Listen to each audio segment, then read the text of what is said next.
I'm a money making, no cap, ayy. Hot as out, but you already knew that. Even if I brought them to you, still couldn't get your boo back, ayy. I'm saying, put your hands on your whip, huh? What's good, YouTube? It's your girl Mika, and we are back with another hair video for you, and you. So today, we are currently working on a set of medium knotless braids. This video will be a little more detailed than the rest of my videos have been. I'll be telling you all about parting. And for my people that don't even know how to start a knotless braid, I will be giving you a closer look into how that is done and how the hair is fed into the braid. So, as you can see, I did start off with a middle part going straight down the center of her head. I did not use any product when I was parting. Usually when I'm sectioning off, I don't use product because I feel like it's a complete waste. So now I'm currently doing a part from left to right to section off the nape of her head, because that is the first section that I'm going to start working with when I begin her braids. I forgot to mention that part from left to right should start at the top of your client's ear. So it's an ear-to-ear part. Right now, I'm adding some jam because you can't do a set of knotless braids without jam. The jam is actually to help me define the parts more. So in this clip right here, you can see that I started to part off the bottom row on the right side of her hair. I'm going to clip that section off. Y'all, the purpose of the middle part is to keep your knotless braids centered, like to keep your parts centered. You'll see later on in the video what I am talking about, but right now I'm about to show y'all what that jam could do. Y'all see that I didn't define the part when I first parted. Now I put the jam on and I'm going to go in and define her parts. The jam helps a lot. Please make sure when you are parting, you have some type of product that is going to help you with getting your parts nice and crisp. As y'all can see, I go over my part multiple times to get it as straight as possible. This is something that I definitely put at the top of my list of my priorities when I am doing a set of knotless braids. Parts are extremely important to me. I don't care if I have to go over that part 50 times. Get it as straight as you can. Add some more product. Go back over the part. Define it again. Y'all know when you are doing knotless braids, you see a lot of the client's scalp. So, keeping those parts nice and crisp is very important. I see people all the time that charge an arm and a leg for their braids, and their parts are a mess. I cannot stand it. I'm like, how? How are you getting people to pay you so much money when your parts are all over the place? Okay, now that my rant is over, back to what we are doing. I am currently working on the first row. I'm about to go in and define this part. Okay, now that the part is defined and I have sectioned off my first 3 braids on my first row, let's get into these knotless braids. So I'm going to be quiet for a little bit and just let y'all watch me do this first braid.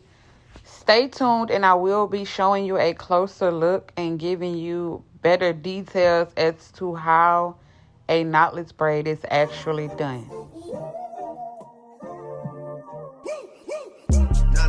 Shelby Drive, look alive, niggas came up on this side, now they on the other side. Oh well, fuck them, dawg, we gon' see how hard they ride. I get racks to go outside, and I spit it with the guys. We up on the other side, niggas acting like we tied. I been gone since like July, niggas acting like I died.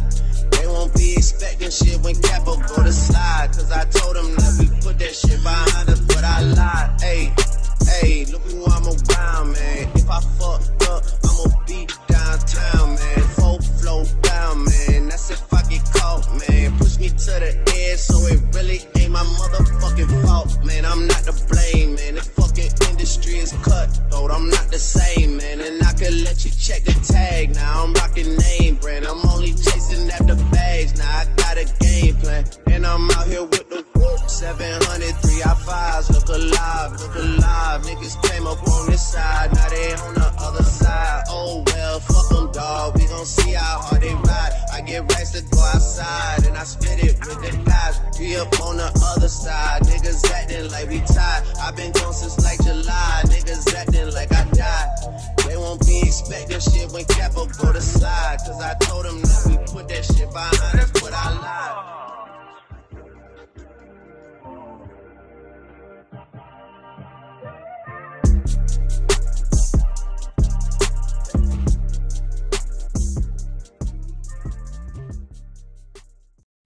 So here we are about to zoom in so that you can see exactly what I am doing when I'm starting my knotless braids off. First, you want to make sure that you separate the hair into 3 pieces. I take my right piece and put it under the middle piece. Make sure you keep a tight grip. Next, you will add the piece of hair in between your thumb and index finger. Cross over, cross over. Keep that tight grip. Add a piece of hair between the same fingers. Make sure you are keeping a tight grip when you are first starting your knotless braids or they will slip. It is up to you and the size braids that you are doing as to how many pieces of hair you actually want to add. I add in different amounts for each braid depending on what area of the head I am in. Like I said before, make sure you are using enough product so that you can keep your braids nice and smooth. In this video, I also try to focus more on tucking my client's hair. So once I flipped over, as you can see, I did flip over and started braiding underhanded. Once I flipped over, I did try to concentrate more. You will be able to see in this clip. I tried to concentrate more on hiding my client's hair because that is something that, I'll be honest with y'all, I have been struggling with that. So I thought it was a perfect opportunity for me to practice tucking.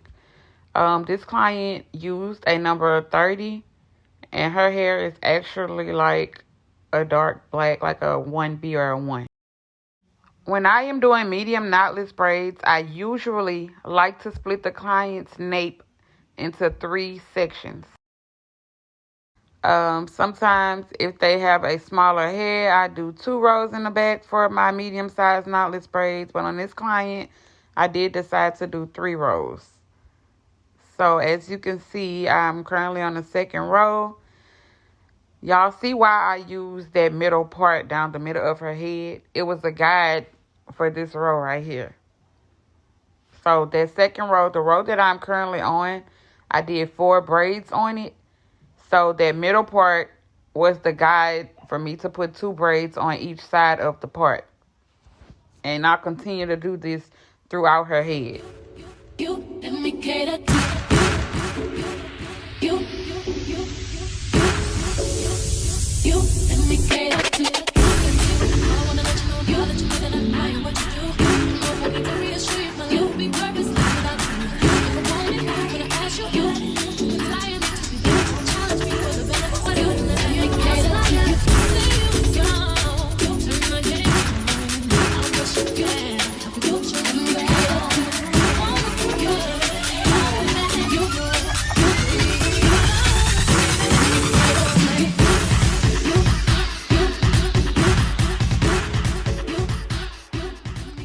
So here we have another braid that I'll be showing you in real speed so that you can get a better, well, I don't know if it's better, but you get another view of how I feed in hair for my knotless braids.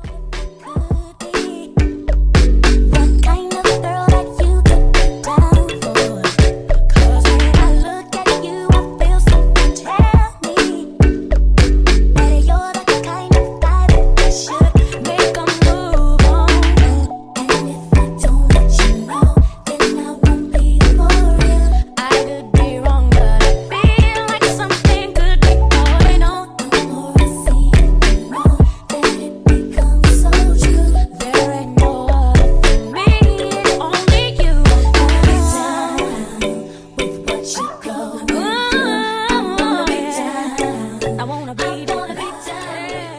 Okay, for this next clip, I will be slowing it down a little bit because I want you to pay attention to how I am tucking her hair. I'm only going to speak vaguely on this because I am not a professional at tucking. But I do know that using product does help. So I took product and put it on her hair, and I made sure to place her hair behind the actual braiding hair so that you can't see her hair. Once I tucked her hair, you only see the color number 30, and you no longer see her dark hair peeking out.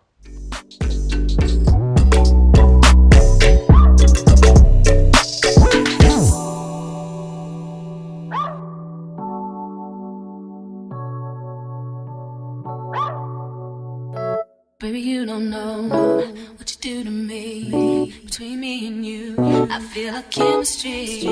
I won't let no one come and take your place. Cause the love you give, it can't be replaced. So I just gotta come in and show y'all, had to show y'all up close and personal what these braids are looking like and how neat they are looking once I pulled them up.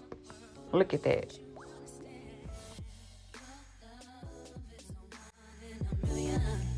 Goes on and on and on. You give all day long. Your love is one in a million. It goes on and on and on. You give me a really good feeling all day long.